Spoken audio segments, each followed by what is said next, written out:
السلام عليكم ورحمة الله وبركاته. احنا من المرة اللي فاتت خدنا في الحلقة اللي فاتت البراند اويرنس. شرحنا بالتفصيل ازاي نشتغل عليها وايه أهمية البراند اويرنس. هو بس احنا كان في حاجة ناقصانا في البراند اويرنس لان هي هتنفعنا قدام في الريتش كمان. ان في حاجة اسمها دايناميك. خلينا نخش نشوفها. دايناميك كرييتيف دي من ضمن الحاجات المهمة جدا اللي لازم هنستخدمها في البراند اويرنس وفي الريتش. تمام. الديناميك كرييتيف ده انا هحاول اشرحها لكم بالعاميه كده، يعني اللي هو بيقول لك لو انت هتشغلها بيقول لك ان انا هتعمل مثلا 4 صور باربع بوستات باربع كونتنتس. يعني هيعمل لك تشكيله كده بحيث ان هو يوصل للزبون الحاجه اللي هو بيحبها. هديكم مثال ان واحد مثلا بيحب الجو ده عبارة عن شمس وعبارة عن شتاء. في واحد بيحب الجو شمس وحر، وفي واحد بيحب الجو شتاء وسقعة. رغم ان الاتنين الانترست بتاعتهم هي الجو الويذر، فما فيش اي فرق في الاستهداف، بس الفرق كله وجهة نظر كل واحد. ممكن واحد يشوف البوست بالطريقة دي غير اللي يشوف البوست بالطريقة التانية يعجبه اكتر. ممكن واحد يشوف الصورة بالطريقة دي يشوف الصورة بطريقة تانية تعجبه اكتر. فانت بتنزل مثلا 3 صور 4 صور مع 3 كونتنت، فبالتالي هو بيبدأ يطلع كل حاجة فيهم للزبون المناسب أو للشخص بالطريقة المناسبة بتاعته.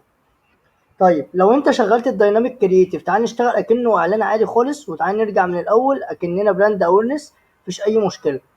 احنا قلنا لو اشتغلنا في الاول نشتغل بالاوبتمايزيشن.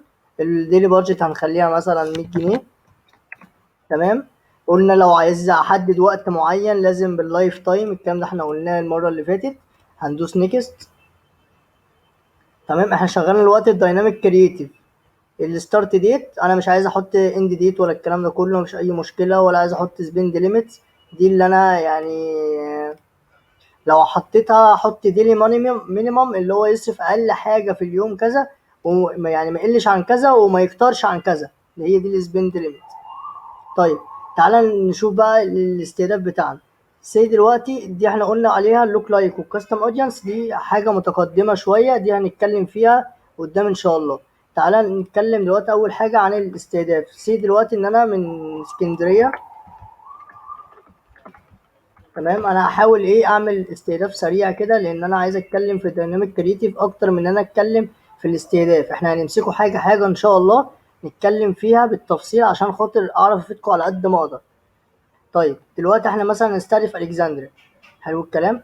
هنستهدف مثلا ان هو من 22 لحد 45. نعتبر ان احنا بنتكلم على مجال الملابس مثلا. هنستهدف مثلا النساء. بالنسبة للنساء هنستهدف الومن كلوزنج. وبس النت تقيل شوية معلش. تمام. الاونلاين شوبينج مثلا هنختار الحاجتين دول.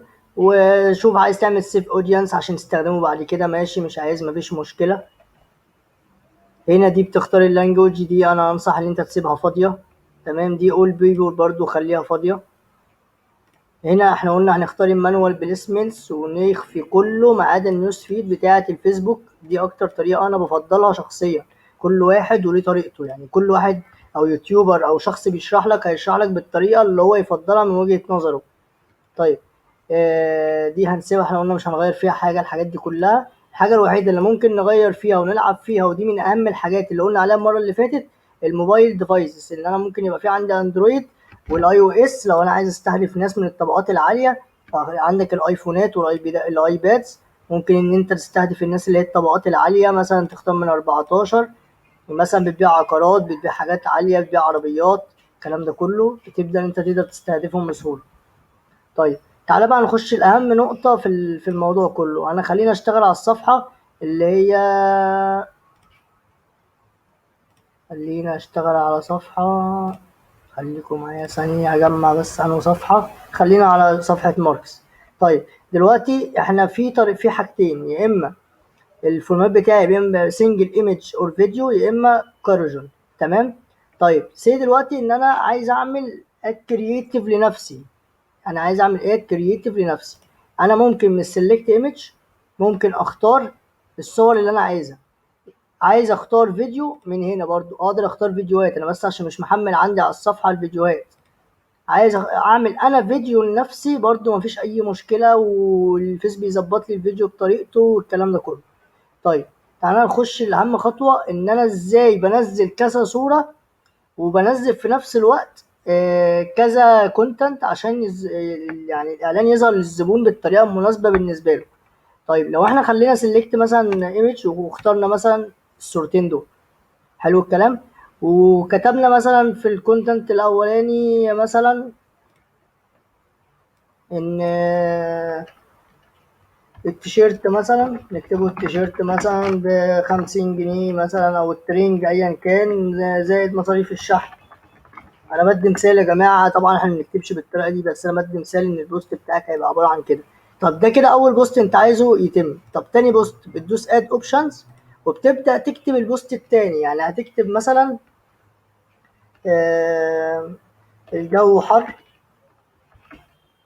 وانت محتاج ترنج خفيف مثلا، دي هتبقى بداية البوست مثلا. تالت بوست انت عايزه مثلا هبتديه الشحن مجانا مثلا، اختار انت واحنا نجيب لك الاوردر. انا بدي امثله يا جماعه، تمام. ومثلا كفايه قلنا هنكتب مثلا 3 بوستات، وقول مثلا هتحط 3 صور للتيشيرت مثلا، يعني هتحط للترنج هتحط التلات ترنجات دول مثلا، هما التلات ترنجات دول زي الفل كده. كده انت اخترت 3 ترنجات، هيظهر للزبون كل ترنج فيهم بالطريقه يعني هو الفيس هيعرف انه زبون اللي محتاج يظهر له الاعلان بالطريقه دي. هو الفيس بالخوارزميات بتاعته هيعرف ان الزبون ده بيحب مثلا اللون الاسود اكتر من اللون الاحمر، بيحب النايك اكتر من لاكوست، بيحب الشورت اكتر من البنطلون. كل واحد ده ترنج وده ترنج، بس في واحد يحب الشورت ما يحبش البنطلون، في واحد يحب البنطلون ما يحبش الشورت. الفيس بيبقى عارف الخوارزميات دي، بيقدر يوصل لك للزبون اللي انت محتاجه فعلا. طيب انت هنا كتبت 3 بوستات بالطريقه اللي تريحك، الكونتنت بتاعتك وال3 صور بتوعك، حلو الكلام. هنا الهيد لاين احنا خلينا نعمل بريفيو بس عشان تبقى كل حاجه باينه. طيب هو هنا بيقول لي سيلكت ديستنيشن لينك في يور اد، فاحنا ممكن نفتح له الصفحه مثلا اللي هي ماركس ونعملها كأنها على الصفحه بتاعت ماركس مثلا، ماركس شوب، او صفحه ماركس ذات نفسها افضل، صفحه ماركس ذات نفسها افضل، تمام. وهناخد الصفحة اللي أخدنا اليو ار ال بتاعها اللي هي اللينك يعني بتاعها، ناخده كوبي ونحطه في اليو ار ال او الويب سايت يو ار ال. طالما طالما انت ما عندكش موقع، دي افضل طريقة عشان لما يجي يدوس على الاعلان يخش على الصفحة بتاعتك. بص هنا ظهر ايه، التيشيرت ب50 زائد مصاريف الشحن.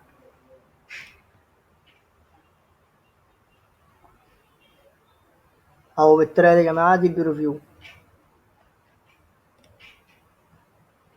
تمام كده.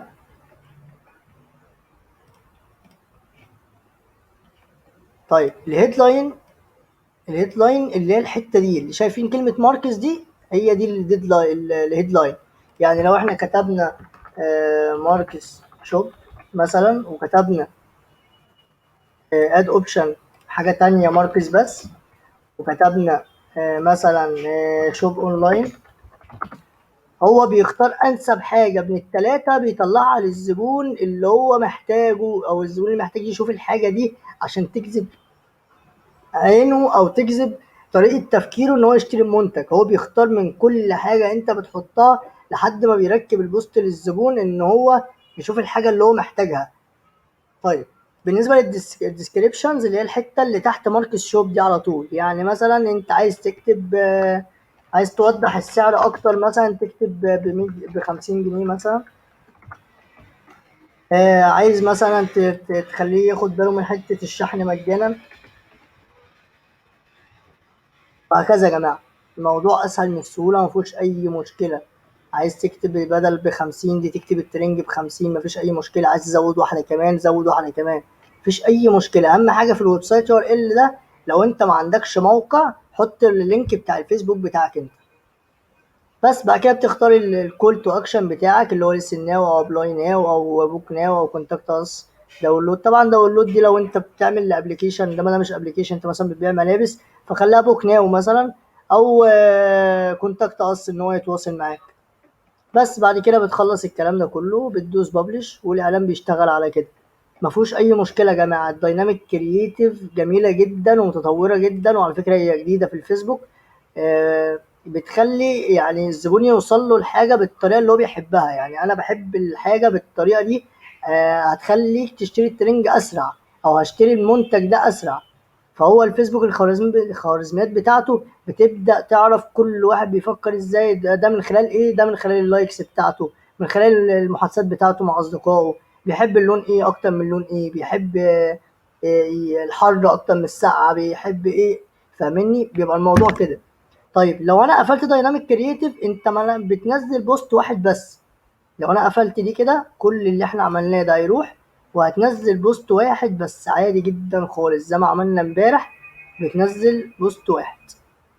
تمام كده يا جماعة؟ كده يعني حاولت اشرح لكم الحاجة على قد ما اقدر بطريقة مبسطة. يا رب اكون عرفت ان انا اوصلكم. يا ريت لو حد عنده اي سؤال يكتبه في الكومنت، لو قدرت ارد عليه ارد، لو ما قدرتش ممكن اسال اي حد يعني من زمايلي او كده. وزي ما قلت لكم في كل فيديوهاتي اللي قبل كده، انا مش خبير 100%، انا شخص مجرد ان انا جربت على الفيسبوك كتير وعملت اعلانات كتير. فيعني بحاول افيدكم في الفيديوهات على قد ما اقدر بالنتائج اللي انا وصلت لها، عشان انتوا تبتدوا من يعني من ساعة ما انا انتهيت. انا وقفت هنا، انتوا تقدر تطور اكتر من نفسك. والسلام عليكم ورحمة الله وبركاته.